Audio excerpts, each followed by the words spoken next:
Everyone, welcome to my channel. তো thumbnail দেখে আপনারা বুঝতে পেরেই গেছেন যে আজকের ভিডিওটা কী নিয়ে হতে চলেছে। তো বেশি কথা না বাড়িয়ে চলুন ভিডিওটা শুরু করি। তো দেখতে পাচ্ছেন আমার হাতে রয়েছে অন্নপূর্ণা যোজনার একটা ফর্ম। আজকে যেভাবে আমি বলে দেবো এইভাবে যদি আপনারা এই ফর্মটা পূরণ করেন তাহলে কিন্তু ৩,০০০ টাকা মাসে পাওয়া থেকে আপনাদের কেউ আটকাতে পারবে না। অবশ্যই এইভাবে ফর্মটা ফিল আপ করুন। প্রথমে বলা হয়েছে পরিবারের প্রধানের নাম, head of the family. Aadhaar card অনুযায়ী আপনার পরিবারের প্রধানের যে নাম আছে সেই নামটাই কিন্তু আপনাকে লিখতে হবে। বাংলা ইংরেজি যেই হোক আপনি লিখতে পারেন, কিন্তু এখানে আপনার ওয়ার্ড যেগুলো আছে সেগুলো কিন্তু ঠিকঠাক লিখতে হবে। তারপর এখানে হচ্ছে জন্ম তারিখ। আধার কার্ড অনুযায়ী আপনার পরিবারের প্রধানের জন্ম তারিখ যেটা আছে সেই জন্ম তারিখটা আপনাকে দিতে হবে। তারপর পরিবারের প্রধানের লিঙ্গ, তিনি যদি পুরুষ হয়ে থাকেন পুরুষ, মহিলা হয়ে থাকলে মহিলা, বা অন্যান্য হয়ে থাকলে অন্যান্য, যেটা হবে সেটাতে টিকচিহ্ন দেবেন। এরপর এখানে রয়েছে পরিবারের প্রধানের আধার নাম্বার যেটা আছে 12 ডিজিটের যে নাম্বারটা হয় আধার নাম্বার, আপনারা সবাই জানেন, সেই নাম্বারটা এখানে লিখতে হবে। ডিজিটাল রেশন কার্ডের পারিবারিক আইডি যদি থাকে, ডিজিটাল রেশন কার্ডের যে আইডি সেটা গুগল থেকে সার্চ করলে আপনারা পেয়ে যাবেন। সেই আইডিটা এরকম 10টা নাম্বারের এই আইডিটা হয়, নাম্বার দিয়ে এইরকম আইডিটা হবে। সেই আইডিটা যদি আপনারা বার করতে পারেন তাহলে দিতে পারেন, না যদি বার করতে পারেন না দিলেও কোনো অসুবিধা নেই। এখানে যদি থাকে তাহলে দিতে বলেছে এখানে।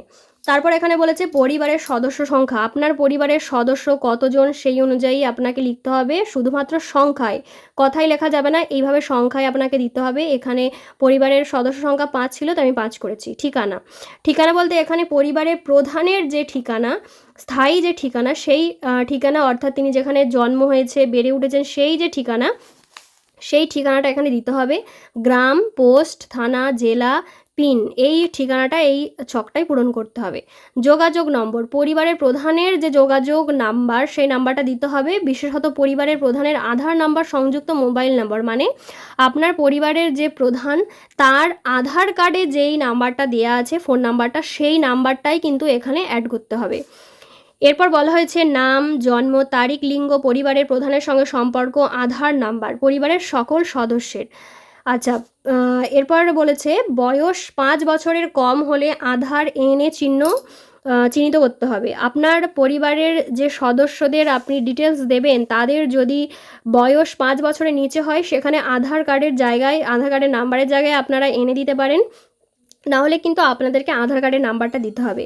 এখানে পরিবারের প্রধান কে তার নামটা আপনি দেবেন। তার পাশে এখানে বলা হয়েছে যে অন্নপূর্ণা যোজনার জন্য আবেদন করা হচ্ছে কি না। আপনার পরিবারের যে প্রধান রয়েছে তিনি অন্নপূর্ণা ভাণ্ডারের জন্য আবেদন করছে কি না সেটা আপনাকে দিতে হবে। যদি অন্নপূর্ণা যোজনার জন্য আবেদন করে তাহলে এখানে হ্যাঁ টিকচিহ্নে টিকচিহ্ন দিতে হবে, আর যদি না করে তাহলে এখানে কিছু দেওয়ার দরকার নেই। এরপর দেখুন এখানে ফ্যামিলির প্রধান যিনি রয়েছেন তারপর যিনি রয়েছেন তার স্ত্রী, এখানে হচ্ছে তার নাম, জন্ম তারিখ, লিঙ্গ, আর পরিবারের প্রধানের সঙ্গে সম্পর্ক। এনার পরিবারের প্রধানের সঙ্গে কি সম্পর্ক সেটা এখানে লিখতে হবে। এখানে স্বামী স্ত্রীর সম্পর্ক, আমি এখানে স্বামী স্ত্রীর সম্পর্ক দিয়েছি। আর আধার নাম্বার, এখানে ইনি অন্নপূর্ণা যোজনার সঙ্গে যুক্ত হচ্ছেন এনার আধার নাম্বারটা এখানে দিতে হচ্ছে। আর এখানে যে হ্যাঁ আছে, হ্যাঁ এতে আমি দাগ দেবো, কেননা ইনি অন্নপূর্ণা যোজনার জন্য আবেদন করছেন তাই এনার হ্যাঁতে টিক হবে। তো তারপরে বাদবাকি যে আপনার সদস্য আছে একইভাবে সেই সদস্যদের নাম, জন্ম তারিখ, তাদের লিঙ্গ কি সেই অনুযায়ী দিতে হবে। পরিবারের প্রধানের নাম লেখার পর অন্নপূর্ণা যোজনার সঙ্গে যে যুক্ত হবে তার নামটা তারপর দেওয়ার চেষ্টা করবেন, না দিলেও কোনো অসুবিধা নেই, তবে দিলে খুব ভালো হয়। হচ্ছে পরিবারের প্রধান এবং পরিবারের সকল প্রাপ্তবয়স্ক সদস্যের ব্যাংক অ্যাকাউন্ট যে রয়েছে সেটা। প্রাপ্তবয়স্ক মানে হচ্ছে 80 ইয়ার্সের ওপরে যাদের রয়েছে তাদেরই কিন্তু ব্যাংকের অ্যাকাউন্টের ডিটেলস আপনাকে দিতে হবে। ডিবিটি ক্রেডিটের জন্য আধার লিঙ্কযুক্ত ব্যাংক অ্যাকাউন্ট প্রদান করতে হবে।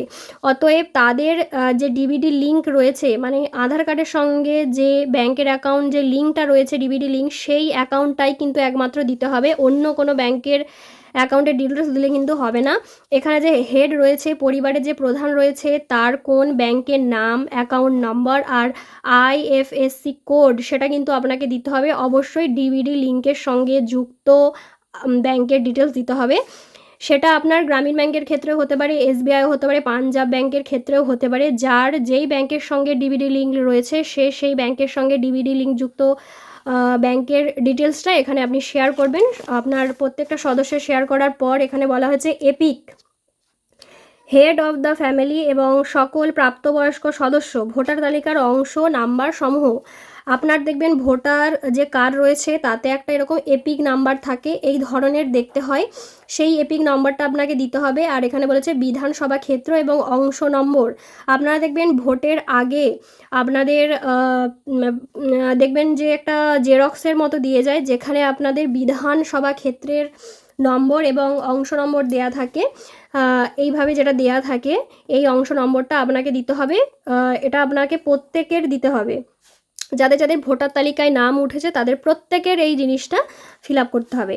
এরপরে বলছে বিভাগ অসংরক্ষিত মানে জেনারেল যদি আপনি হয়ে থাকেন সেখানে এটা দাগ দেবেন। সংরক্ষিত আর্থিকভাবে দুর্বল যদি হয়ে থাকেন, তপশিলি মানে এসসি এসটি ওবিসি যাই আপনি যেই শ্রেণীভুক্ত হয়ে থাকবেন সেই শ্রেণীর বক্সে আপনি এখানে টিক চিহ্ন দেবেন। এখানে বলেছে প্রযোজ্য শংসাপত্র যেমন জাতিগত আর্থিকভাবে দুর্বল শ্রেণী শংসাপত্র, ক্রিমিলিয়ার শংসাপত্র ইত্যাদি, মানে আপনি যদি এসসি এসটি ওবিসির এই শ্রেণীভুক্ত আওতায় হন তার প্রমাণপত্র আপনাকে জমা দিতে হবে। এখানে বলছে রেশন কার্ড, খাদ্য ভর্তুকি। আপনি কি ডিজিটাল রেশন কার্ড আছে? আপনার যদি ডিজিটাল রেশন কার্ড থেকে থাকে সেক্ষেত্রে আপনি হ্যাঁ দেবেন, যদি না থেকে থাকে আপনি না দেবেন। যদি হ্যাঁ হয় তবে রেশন কার্ডের ধরন উল্লেখ করুন। রেশন কার্ডে দেখবেন এই ধরনের নাম্বারিং করা থাকে, AA PHH SPHH RKSY1 RKSY2 ভর্তুকিহীন, এই ধরনের দেখবেন নাম্বারিং করা থাকে। এনার PHH নাম্বারিং করা আছে, এই PHH এর পরও কিন্তু এখানে কিছুটা নাম্বার থাকে। প্রথমে এরকম ওয়ার্ড দিয়ে থাকে, এই ওয়ার্ডের কোনটা আপনার দেওয়া আছে সেটা দেখবেন, সেই অনুযায়ী এখানে টিকচিহ্ন হবে। পরিবারটি রেশন দোকান থেকে মাসিক রেশন তুলছে কিনা দেখবেন, মানে আপনি মাসের পর মাস রেশন দোকান থেকে যদি রেশন তুলে থাকেন তাহলে আপনি হ্যাঁ দেবেন, বা কোনোভাবে ধরুন আপনি বাড়ির বাইরে থাকেন বা প্রত্যেক মাসে রেশন প্রত্যেক মাসে তুলতে পারেন না, সেক্ষেত্রে আপনাকে না দিতে হবে। সম্পদ, বাড়ির ধরন, আপনার বাড়িতে কি 3 বা তার বেশি পাকা ঘর আছে? আপনার বাড়িতে যদি 3 কামরা পাকা ঘর বা তার বেশি পাকা ঘর থেকে থাকে তাহলে আপনি হ্যাঁ দেবেন, না থাকলে কিন্তু না দেবেন। পারিবারিক জমির মালিকানা, আপনার নামে যদি জমি থেকে থাকে তাহলে আপনি সেক্ষেত্রে এখানে হ্যাঁ দেবেন, না যদি থেকে থাকে সেক্ষেত্রে আপনি না দেবেন। রেজিস্ট্রেশন নথি, মিউটেশনের কপি এবং ROR হালনাগাদের তারিখ সহ সর্বশেষ জমির রেকর্ডের কপি, মানে আপনার যদি জমি থেকে থাকে সেই জমির কিন্তু প্রমাণপত্র আপনাকে দিতে হবে। পরিবারের সকল সদস্যের মোট জমির পরিমাণ, আপনার ফ্যামিলির সবার, হয়তো আপনার নামে একটা জমি আছে বা আপনার ফ্যামিলির আরও কারো জমি আছে, সবার জমি মিলিয়ে কত শতক হয় সেই শতকটা এখানে কিন্তু লিখতে হবে। রেজিস্ট্রেশন নথি সর্বশেষ ROR জমির নথি, আপনার রেজিস্ট্রেশন অনুযায়ী জমির যে নথি তার প্রমাণপত্র আপনাকে এখানে দিতে হবে যদি আপনার জমি থেকে থাকে। যানবাহন, আপনি বা পরিবারের কোনো সদস্য কি অবাণিজ্যিক মোটর চালিত 4 চাকার গাড়ি আছে? 4 চাকার গাড়ি বলতে এখানে কি বুঝিয়েছে, যে জিপ ট্রাক্টর অন্তর্ভুক্ত করুন। যদি হ্যাঁ হয় তবে হ্যাঁ দিতে হবে, মানে আপনার যদি জিপ গাড়ি থেকে থাকে, ট্রাক্টর থেকে থাকে বা 4 চাকা থেকে থাকে সেক্ষেত্রে আপনি হ্যাঁ দেবেন, না থেকে থাকলে না দেবেন। যদি আপনার 4 চাকার গাড়ি থেকে থাকে বা ট্রাক্টর থেকে থাকে সেক্ষেত্রে আপনি গাড়ির সংখ্যা উল্লেখ করবেন এবং গাড়ির রেজিস্ট্রেশন নাম্বারটা কিন্তু এখানে আপনাকে প্রদান করতে হবে। এরপর এখানে বলেছে পরিবার ভিত্তিক সদস্যের স্বাস্থ্য বিমা। স্বাস্থ্য বিমা যদি আপনার কিছু থেকে থাকে বা ধরুন আপনার যদি স্বাস্থ্যসাথীর কার্ড থেকে থাকে, স্বাস্থ্যসাথীর কার্ড যদি আপনার থাকে সেক্ষেত্রে আপনি হ্যাঁ দেবেন, না থাকলে না, যদি কিছু না থাকে না দেবেন। আচ্ছা, যদি ধরুন কিছু থেকে থাকে, যদি কোনো স্বাস্থ্য বিমা থেকে থাকে সেক্ষেত্রে সেটা সরকারি না বেসরকারি সেটা আপনাকে টিকচিহ্ন দিতে হবে, বা বিমার যে অঙ্ক সেটার আপনার বাজেট কত তার পরিমাণ সেটা আপনাকে দিতে হবে। প্রিমিয়ারের বিবরণটাও কিন্তু আপনার এখানে দিতে হবে। কোন সদস্যের রয়েছে সেটা আপনি দিতে পারেন, আপনার থাকলে আপনার দেবেন বা অন্য কোনো সদস্যের থাকলে সেই সদস্যের দেবেন। এভাবে কিন্তু পরপর চকটা পূরণ হবে। তারপর বলছে আয় বা পেশা, কোনো সদস্য কি আয়কর বা পেশাগত কর প্রদান করে? যদি করে থাকে তাহলে হ্যাঁ, না করে থাকলে না। পরিবারের সদস্যদের প্যান কার্ড যদি থাকে, আপনার যদি প্যান কার্ড থাকে তাহলে আপনি হ্যাঁ দেবেন, যদি না থাকে তাহলে না দেবেন। যদি প্যান কার্ড থেকে থাকে, যেই সদস্যের প্যান কার্ড রয়েছে সেই সদস্যের প্যান কার্ডে কী নাম রয়েছে সেই নাম আর প্যান কার্ডের নাম্বারটা কিন্তু আপনাকে এখানে দিতে হবে। আপনাদের ধরুন 5 জন সদস্য, 5 জন সদস্যের 3 জনের প্যান কার্ড রয়েছে, তাহলে আপনি যার যেমন নাম্বারিং করে সদস্যদের নাম লিখেছেন তেমন নাম্বারিং করে কিন্তু আপনাকে প্যান কার্ড আর প্যান কার্ডের কী নাম রয়েছে সেটা আর প্যান কার্ডের নাম্বারটা আপনাকে এখানে দিতে হবে। হচ্ছে কর্মসংস্থানের ধরন, মানে আপনার পরিবারের প্রধান কোন ধরনের কাজ করে সেটা। সবচেয়ে উপযুক্ত ঘর টিক চিহ্ন দিন, যদি থাকে প্রয়োজনীয় নথি স্বঘোষণা জমা দিন। আপনার পরিবারের প্রধান যে রয়েছে তিনি কি কাজ করেন? সরকারি কোনো কাজ যদি করে থাকে সরকারি ক্ষেত্রে টিক চিহ্ন হবে। যদি কোনো বেসরকারি মানে কোনো কোম্পানির আন্ডারে যদি কাজ করে থাকে তাহলে সেখানে বেসরকারি ক্ষেত্রে বেতনভুক্ত কর্মচারী। সংগঠিত ক্ষেত্রে স্বনিযুক্ত, মানে যদি কোনো ব্যবসা করে থাকে, কোনো জিনিসের মালিকানা রয়েছে সেক্ষেত্রে এই চিহ্ন হবে, এইটিকে দাগ হবে। আর আংশিক সময়ে কর্মরত, মানে যদি কোনো পার্ট টাইমার হয়ে থাকে কোনো জায়গায় সেটা আপনি দিতে পারেন। অসংগঠিত ক্ষেত্রে স্বনিযুক্ত কারিগর, শিল্পী, কৃষক বা রাজমিস্ত্রি এই ধরনের যারা হবে তাদের কিন্তু এটাতে দাগ হবে। পরিযায়ী শ্রমিক, মানে আপনি যদি বা আপনার ফ্যামিলির কেউ যদি ইন্ডিয়ার বাইরে বা বাইরে কোনো দেশে কাজ করে সেক্ষেত্রে আমি পরিযায়ী শ্রমিক হিসাবে এখানে দাগ দেবেন। কিছু যদি না করে থাকে তাহলে সেখানে বেকার দাগ দেবেন। অন্যান্য করে থাকলে অন্যান্য যদি কিছু হয়ে থাকে, মানে ধরুন আপনার ফ্যামিলির কেউ স্টুডেন্ট রয়েছে সেক্ষেত্রে কিন্তু আপনি অন্যান্যতে দাগ দিতে পারেন। এইভাবে আপনার যে সমস্ত সদস্যদের রয়েছে সেই সমস্ত সদস্যগুলোর আপনি চকটা পূরণ করবেন। এখানে বলেছে পরিবারের শিক্ষিত প্রাপ্তবয়স্ক সদস্যের সংখ্যা এবং পরিবারের অশিক্ষিত প্রাপ্তবয়স্ক সদস্যের সংখ্যা। প্রাপ্তবয়স্ক মানে হচ্ছে 18 বছরের উপরে কে শিক্ষিত আছে, সেইগুলোই আপনাকে দিতে হবে, 18 বছর নিচে কিন্তু নয়। তো এখানে শিক্ষিত বলতে কে কতদূর পড়াশুনো করেছে সেগুলো কিন্তু আপনাকে দিতে হবে। এখানে বলেছে পরিবারের সকল শিক্ষিত প্রাপ্তবয়স্ক সদস্যের সর্বোচ্চ শিক্ষাগত যোগ্যতা প্রদান করুন। প্রথমেই এখানে রয়েছে পরিবারের, আচ্ছা প্রথমে বলে দিই, এখানে শিক্ষিত প্রাপ্তবয়স্ক হচ্ছে 5 জন। এখানে পরিবারের 5 জনই কিন্তু অল্প কম বেশি শিক্ষিত, তো সেই জন্য এখানে 5 জন, আর অশিক্ষিত কিন্তু 0। পরিবারের প্রধান যিনি তিনি শিক্ষিত, কতদূর পড়াশোনা করেছেন সেটা কিন্তু এখানে দিতে হবে। যেই ক্লাসে আপনি দেবেন, যেই ক্লাস পর্যন্ত পড়াশোনা করে সেই ক্লাস যেন তিনি পাস করে থাকেন এইরকম আপনাকে দিতে হবে। এখানে 9 পাস, তাই এখানে 9 পাস দেওয়া হয়েছে। সেকেন্ড যিনি সদস্য রয়েছেন তিনি শিক্ষিত, তিনিও 9 পাস, তো সেই জন্য 9 পাস করা হয়েছে।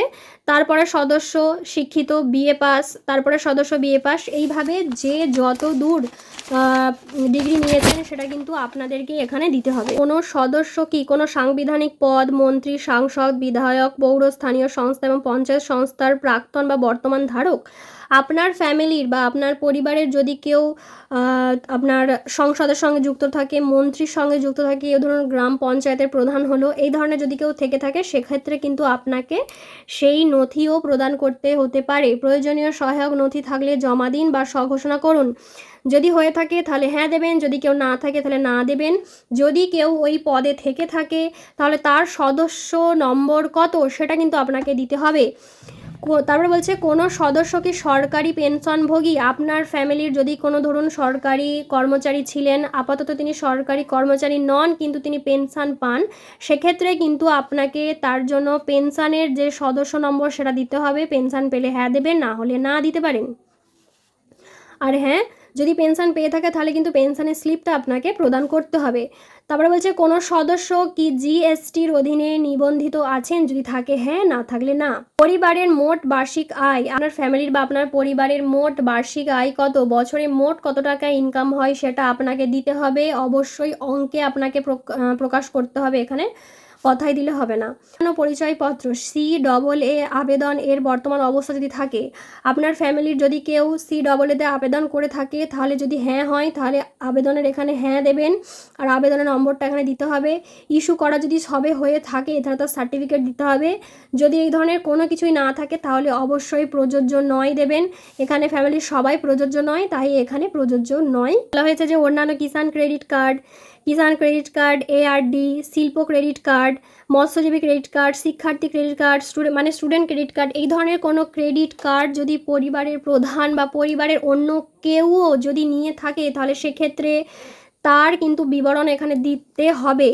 পরিবারের প্রধান যদি নিয়ে থাকেন তাহলে তার আইডির সংখ্যা, যে তারিখে ইস্যু করেছিল মানে যে তারিখে তিনি ক্রেডিট কার্ডটা নিয়েছিলেন সেই তারিখটা কিন্তু এখানে আপনাকে শো করতে হবে। যেই সদস্য নিয়ে থাকবে সেই সদস্যের নাম্বার অনুযায়ী তার পাশে কিন্তু এখানে তার বিবরণটা দিয়ে দেবেন। এসআইআর 2026-এর নাম বাদ পড়ে তাহলে মামলাটি ট্রাইব্যুনালে বিচারাধীন কিনা। যদি আপনি এসআইআরের নাম যদি আপনি মামলা করেন তাহলে সেক্ষেত্রে যদি করেন তাহলে হ্যাঁ মামলার বিবরণ আপনাকে দিতে হবে, যদি না করেন না। আর যদি আপনার এসআইআর সংক্রান্ত কোনো সমস্যা না থাকে তাহলে প্রযোজ্য নয়, আপনি দেবেন। এখানে বলা হয়েছে সামাজিক মর্যাদা নির্ভরশীল ব্যক্তিগণ বিদ্যালয়ে অধ্যয়নরত পরিবারের সকল শিশুর বিবরণ। আপনার ফ্যামিলিতে যদি কোনো শিশু থেকে থাকে তাহলে সেই শিশুর নাম, সে কোন শ্রেণীতে পড়ে, বিদ্যালয়ের নাম, ধরন, বিদ্যালয়ের ধরন মানে এখানে বলছে সরকারি বা সরকারি সাহায্যপ্রাপ্ত স্পন্সর বিদ্যালয়, বা যদি কোনো বেসরকারি বিদ্যালয়ে পড়ে বা মাদ্রাসায় পড়ে, অন্যান্য যদি মাদ্রাসায় পড়ে বা অন্যান্য বলতে এখানে বলা হয়েছে যে আপনার স্কুলিং, ওপেন স্কুলিং বা হোম স্কুলিং যদি কিছুতে সে পড়াশোনা করে থাকে তাহলে সেইটা কিন্তু এখানে অন্যান্যতে আপনাকে বিবরণীতে দিতে হবে। এইভাবে যটা আপনার শিশু থাকবে পরিবারে তটা শিশুর এই 1 নম্বর 2 নম্বর করে আপনি এখানে ফর্মটা ফিল আপ করবেন। এরপর এখানে বলা হচ্ছে যে শিশুদের টিকাকরণের বর্তমান অবস্থা। আপনার ফ্যামিলিতে যদি কোনো শিশু থেকে থাকে সে যদি টিকা নেওয়া শুরু করে বা টিকা ধরুন দেওয়া সম্পন্ন হয়ে গেছে তাহলে সেক্ষেত্রে আপনি হ্যাঁতে টিক দেবেন। যদি অংশগ্রহণ না করে মানে টিকা তাকে দেওয়াই হয়নি তাহলে সেক্ষেত্রে টিকাকরণ করা হয়নি। সেক্ষেত্রে যদি হ্যাঁ হয়ে থাকে তাহলে কিন্তু টিকাকরণের যে কার্ডটা রয়েছে তাদের প্রমাণ রয়েছে যে হ্যাঁ আমার টিকা হয়েছে বলে সেই কার্ডটা আপনাকে শো করতে হবে। আর যদি টিকা না নেয় তাহলে কেন টিকা নেয়নি সেটাও কিন্তু আপনাকে দিতে হবে। বলছে সরকারি প্রকল্পের আওতায় সুবিধা। আপনি কি কোনো সরকারি প্রকল্পের সুবিধা ডিবিটি এর মাধ্যমে পাচ্ছেন? পরিবারের প্রধান যদি কোনো সরকারি প্রকল্পের সুবিধা পেয়ে থাকে তাহলে হ্যাঁ হবে, যদি না পেয়ে থাকে তাহলে কিন্তু না হবে। আচ্ছা, এখানে যেমন ধরুন যিনি এখানে অন্নপূর্ণা ভাণ্ডারের জন্য বা অন্নপূর্ণা যোজনার জন্য আবেদন করছেন তিনি আগে লক্ষ্মীর ভাণ্ডার পেতেন, তাই এখানে হ্যাঁ হবে। আর যেহেতু তিনি লক্ষ্মীর ভাণ্ডার পেতেন তাহলে প্রকল্পর নামের কাছে কিন্তু আমাকে লক্ষ্মীর ভাণ্ডার দিতে হবে। তারপর এখানে বলছে আপনি কি এই প্রকল্পটি থেকে নিজেকে প্রত্যাহার করতে চান? অবশ্যই আমি এখানে প্রত্যাহার করতে চাই, কেননা আমি লক্ষ্মীর ভাণ্ডার পেতাম আগে, এখন আমি লক্ষ্মীর ভাণ্ডার থেকে বেরিয়ে এসে অন্নপূর্ণা যোজনায় অংশগ্রহণ করতে চাই, তাই অবশ্যই এখানে হ্যাঁ হবে। যদি না থেকে থাকে কোনো, যদি আপনি সুবিধা না পেয়ে থাকেন তাহলে অবশ্যই না এতে দাগ দেবেন। পরের যে পয়েন্টটা এখানে বলেছে সেটা বলছে বাদ দেওয়া হলে কারণ। আপনার এই ফর্মটা যদি বাদ দেওয়া হয়ে থাকে তাহলে তার কারণ, যেটা অফিসার কর্তৃত্ব পূরণীয় মানে অফিসাররা এটা পূরণ করবে। আচ্ছা, এরপরে পয়েন্ট এখানে বলছে ঘোষণা ও সম্মতি। আমি এই মর্মে ঘোষণা করছি যে উপরে প্রদত্ত তথ্য আমার জ্ঞান ও বিশ্বাস অনুযায়ী সত্য ও প্রযোজ্য ক্ষেত্রে আমি সকল সহায়ক নথি প্রদান করেছি এবং উপর উল্লিখিত কোনো মানদণ্ড বাদ দিইনি।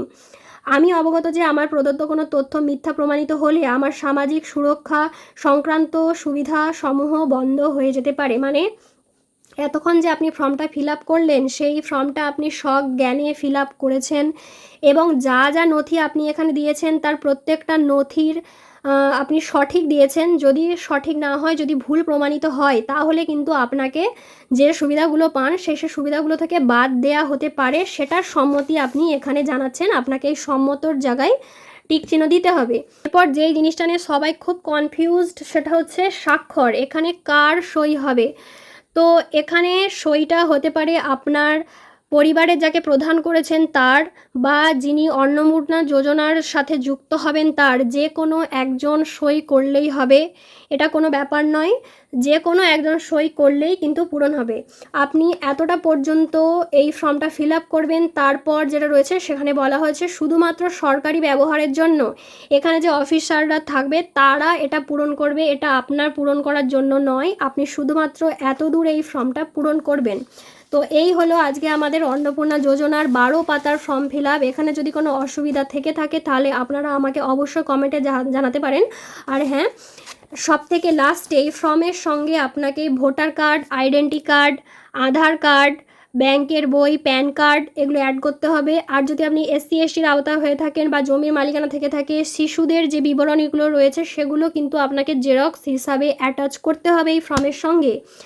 আর যদি আপনারা চান তাহলে এখানে একটা ফটো অ্যাটাচ করতেও পারেন, না চাইলে নাও করতে পারেন। এখানে কোথাও বলা নেই যে ফটো অ্যাটাচ করতে হবে, কিন্তু যদি আপনারা চান তাহলে অ্যাটাচ করতে পারেন বা নাও করতে পারেন, সম্পূর্ণ আপনাদের ব্যক্তিগত ব্যাপার। হলো আজকে অন্নপূর্ণা ভাণ্ডারের বা অন্নপূর্ণা যোজনার ফর্ম ফিল আপ এর পুরো ভিডিও। যদি ভিডিওটা ভালো লেগে থাকে তাহলে অবশ্যই লাইক কমেন্ট শেয়ার করবেন আর সাবস্ক্রাইব করবেন। যদি কোনো অসুবিধা থেকে থাকে তাহলে অবশ্যই জানাবেন, আর ভিডিওটা দেখে আপনারা কতটা উপকৃত হলেন সেটাও জানাবেন। আজকের ভিডিওটা এই পর্যন্তই, ধন্যবাদ।